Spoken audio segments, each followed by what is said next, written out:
ఈ రోజు చూసినట్లయితే విజయవాడ వెస్ట్ నుంచి పోటీ చేసిన సుజనా చౌదరి తరపున రాధా వన్ సైడ్గా అక్కడ ప్రచారం చేస్తూ ఉన్నారు.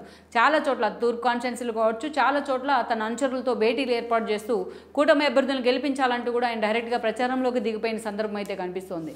అయితే ఇక్కడ ఒక్క మాటలో చూసినట్లయితే 2019 ఎన్నికల్లో ఎలాగైతే పదవులేవి తీసుకోకుండా టికెట్ తీసుకోకుండా తనకు జగన్మోహన్ రెడ్డి ఓటమి ఒకటే లక్ష్యం అన్నట్టుగా కూడా రాధా పనిచేశారో ఈ రోజు కూడా అదే టెంపోతో ఆయన పనిచేస్తూ వస్తున్నారు.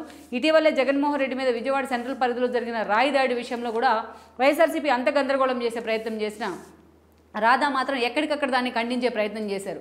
అప్పుడు దాకా వైసీపీ అనేక రకాలుగా టీడీపీ నేతలను ఇరికించే ప్రయత్నం చేసింది. చంద్రబాబు రాయిదాడి చేయించారంటూ కూడా కమెంట్ చేస్తూ వచ్చింది. వీటన్నిటి కూడా ఎప్పుడైతే రాధా ముందుకు వచ్చి ఇష్యూ మీద మాట్లాడాడో అప్పుడే ఈ టోటల్ ఎపిసోడ్కి అయితే ఒక పుల్ స్టాప్ పడినట్లయింది.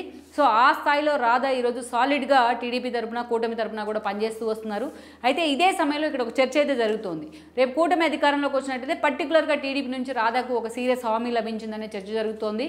ఆ హామీ ఏదో కాదు, రాధాను రాజ్యసభకు పంపిస్తారనే ఒక చర్చ అయితే, అదే సమయంలో రాధాకు ఎమ్మెల్సీ ఇచ్చి ఆయన మంత్రిని చేస్తారని కూడా మరో చర్చ అయితే జరుగుతోంది. ఈ హామీ తీసుకున్న తర్వాతే రాధా ప్రత్యక్ష రాజకీయాల నుంచి పోటీ చేయకుండా ఆయన సైలెంట్గా ఉండిపోయారు.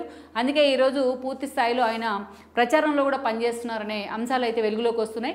ఓవరాల్గా మనం చూసినట్లయితే కూడా ఈరోజు రాధా ఆ స్థాయిలో జగన్మోహన్ రెడ్డి మీద టార్గెట్ చేయడానికి కారణం కూడా ఈ రోజున జగన్మోహన్ రెడ్డి మీద తనకున్న కోపాన్ని చూపిస్తూనే అదే స్థాయిలో ఆయన చంద్రబాబు నాయుడు మీద చంద్రబాబు నాయుడుతోనే తన ప్రయాణం అని చెప్పే ప్రయత్నం అయితే చేస్తూ ఉన్నారు. అదే స్థాయిలో చంద్రబాబు నాయుడు వైపు నుంచి కూడా హామీ లభించినట్టు చెప్తున్నారు. ఎక్కడ తన విజయవాడ నుంచి నిలబెట్టాలని అక్కడ అభ్యర్థిని అయితే షఫుల్ చేసే అవకాశం స్పష్టంగా ఉంది. అందుకే రాధా ఈ అంశాన్ని కూడా అంత సుముఖంగా లేక వివాదాలకు దూరంగా ఉండాలని కోరుకుంటూ వచ్చారు. ఈ క్రమంలోనే చంద్రబాబు నాయుడు కూడా రాధా మీద ఫోకస్ పెట్టినట్టు తెలుస్తోంది. ఇక ఇదే సమయంలో చూస్తే అటు లోకేష్తో కూడా రాధా భేటీ అయ్యారు. రాధాకు ఆ స్థాయిలో ఒక హామీ లభించిన తర్వాతే ఈ రోజున ఆయన సైలెంట్గా తన ప్రచారంలోనే పూర్తిగా నిమగ్నమయ్యారని కూడా చెప్తూ ఉన్నారు. ఓవరాల్గా ఈ రోజున కాపు సామాజిక వర్గ కాంబినేషన్తో సుజనా చౌదరి లాంటి వాళ్ళతో కూడా ఆయన భేటీ అవుతూ వస్తున్నారు. అనేక రకాలుగా వెస్ట్ లాంటి చోట్ల కూడా ప్రచారం చేస్తూ వస్తున్నారు. ఓవరాల్గా చూసినట్లయితే త్వరలోనే మిగతా కాన్స్టిట్యున్సీస్ అన్నింటిలో కూడా రాధా ప్రచారం చేస్తారు. అండ్ ఈస్ట్ అండ్ వెస్ట్లో కూడా ప్రచారంలో పాల్గొనబోతున్నారని చర్చ అయితే నడుస్తూ ఉంది. సో ఓవరాల్గా ముద్రగడ లాంటి వాళ్ళని తీసుకొచ్చి ఈ రోజున కాపు సామాజిక వర్గంలో ఒక ఇమేజ్ బిల్డ్ చేసుకునే ప్రయత్నం వైసీపీ చేస్తున్నారు. రాధా లాంటి వాళ్ళని ముందు పెట్టి ఈ రోజున టీడీపీ దానికి చెక్ పెట్టే ప్రయత్నం అయితే చేస్తుంది.